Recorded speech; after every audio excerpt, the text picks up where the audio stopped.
Cette vidéo a pour but de vous présenter, en 7 minutes, l'économiste Richard Easterlin. Elle se déroulera en 3 parties. Tout d'abord, la biographie et le contexte de l'économiste, ensuite le paradoxe Easterlin, et en numéro 3, l'économie de bien-être et le BIN, bonheur intérieur net.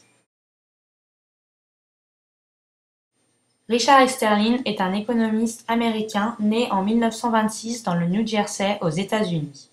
Il obtient 2 masters, l'un en ingénierie mécanique, l'autre en économie. Il enseigne l'économie dans l'université de Pennsylvanie pendant 4 ans, puis dans l'université de Caroline du Sud. Il est considéré comme l'un des fondateurs de l'économie du bien-être. Richard Easterlin a commencé à élaborer ses théories dans les années 1950 et 1960. Alors qu'il passait son doctorat en économie.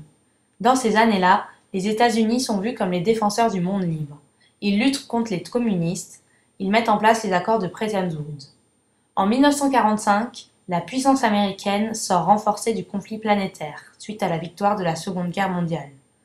Ces années marquent également le début de la guerre froide, période de tension et de confrontation idéologique et politique entre les deux superpuissances, les États-Unis et l'URSS. Du 22 octobre au 31 octobre 1962, le monde fut au beurre de la guerre nucléaire. La crise de Cuba reste le point culminant de cette tension. Les premiers accords de réduction du conflit nucléaire des années 63 vont amorcer la fin de la guerre froide, symbolisée par la mise en place du téléphone rouge entre la Maison-Blanche et le Kremlin le 31 août 1963. Passons ensuite aux années 70 et 80. Elles représentent les années où Richard Easterlin enseigne l'économie. Il est également président de l'Economic History Association. Ces années sont marquées par la guerre du Vietnam, opposant indirectement l'Est de la Chine et les États-Unis, ainsi que la décolonisation dans l'Afrique subsaharienne. En 1974, Richard Easterlin croise les données sur l'augmentation des richesses dans les différents pays du monde et la satisfaction moyenne déclarée par un échantillon représentatif d'individus dans chacun de ces pays. Cette satisfaction moyenne constitue une mesure subjective du bonheur. Dans les pays industrialisés, depuis 50 ans, les richesses ont été multipliées par 6, tandis que l'indicateur de bonheur a stagné. De même, dans certains pays pauvres, les individus se déclarent aussi heureux que dans les pays industrialisés les plus riches. Nous allons désormais nous intéresser au paradoxe d'Easterlin. Le paradoxe d'Easterlin a été mis en œuvre en 1974 par cet économiste. Son principal concept est une hausse du PIB ne se traduit pas nécessairement par une hausse du niveau de bien-être ressenti par les individus. D'après son paradoxe, quand une société a atteint un certain seuil de richesse, la poursuite de son développement économique est sans influence sur l'évolution du bien-être moyen de sa population. Ou du moins, ce développement économique va avoir un effet, mais seulement sur une partie de la population, les plus fortunés de la société. En clair, ce sont les plus riches qui sont les plus heureux, mais uniquement parce que l'augmentation de l'inégalité leur permet de progresser économiquement plus vite que le reste de la population. Cela signifie donc qu'un homme, dont le revenu augmente dans la moyenne de la société, ne sera pas plus heureux, à l'inverse d'un homme dont le revenu augmente plus que la moyenne de la société. C'est donc le revenu relatif et non sa progression brute qu'il convient de prendre en compte. Cette évolution du sentiment de bien-être, comparativement à la croissance économique, aboutit donc à un paradoxe, le paradoxe d'Easterlin. Passons maintenant à l'économie de bien-être. L'économie de bien-être s'intéresse au bien-être social. Cette branche de l'économie tente à définir cette notion et à la mesurer. Richard Easterlin, dans sa théorie de l'économie du bien-être, fait le lien entre le revenu et le bonheur. Cette théorie tourne autour de la problématique suivante. L'argent fait-il le bonheur ?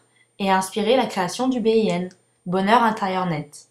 Easterlin a mis en évidence que lorsqu'un pays atteint un certain seuil de richesse, l'augmentation du PIB n'a plus d'impact sur le bonheur de ses habitants. C'est le paradoxe Easterlin.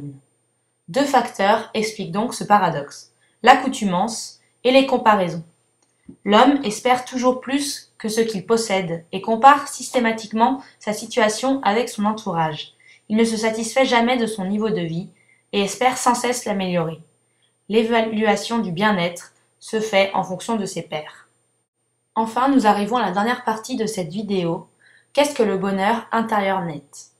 Donc le bonheur intérieur net, BIN, est un indice de mesure économique et sociale qui a été créé en 1980. L'indice de bonheur intérieur brut a été mis en avant par Richard Esterlin, car il a permis de mesurer le bonheur national et permet de comparer les résultats obtenus avec l'évolution économique de l'État considéré. Le bonheur intérieur net prend en compte plusieurs critères: la consommation moyenne des habitants sur une année, l'égalité sociale, c'est-à-dire le taux de pauvreté, les inégalités salariales, la précarisation de l'emploi, la sécurité économique, taux et durée moyenne du chômage, le niveau de protection sociale, etc. Et enfin, quatrième critère, le capital humain, le taux d'effet de serre, le niveau éducatif. Ensuite, selon l'économiste, lorsqu'un État a atteint un certain seuil de richesse, la poursuite de son développement économique est influencée par l'évolution du bien-être moyen de sa population. De plus, la mesure du BIN permet de constater que la corrélation entre le revenu et le bonheur n'est pas si évident et direct, et que, dans le long terme, le lien entre bonheur et revenu est très faible. Selon ce dernier, un individu réussirait à ressentir du bien-être à partir du moment où il perçoit l'augmentation de l'inégalité, puisque cela va permettre à l'individu de progresser économiquement plus vite que le restant de la population. Malheureusement, les limites du BIN sont multiples. Les indices qui sont pris en compte sont instables, la façon de mesurer le bonheur évolue au fil du temps et selon les générations, une certaine prise de risque, car en parlant seulement de bonheur, d'autres sujets plus importants comme l'inégalité, la discrimination peuvent être écartés. Selon Richard Esterlin, le produit intérieur brut entraîne une vision complètement matérialiste de l'économie. Pour lui, le PIB met en évidence l'absence de corrélation entre le développement économique et le bien-être économique. De nombreuses recherches sont en cours pour détrôner le PIB. Seulement, chaque indicateur comporte des limites, comme nous l'avons vu avec le BIN. Il s'agit de trouver celui qui en comporte le moins et de considérer pas seulement la quantité, mais surtout la qualité.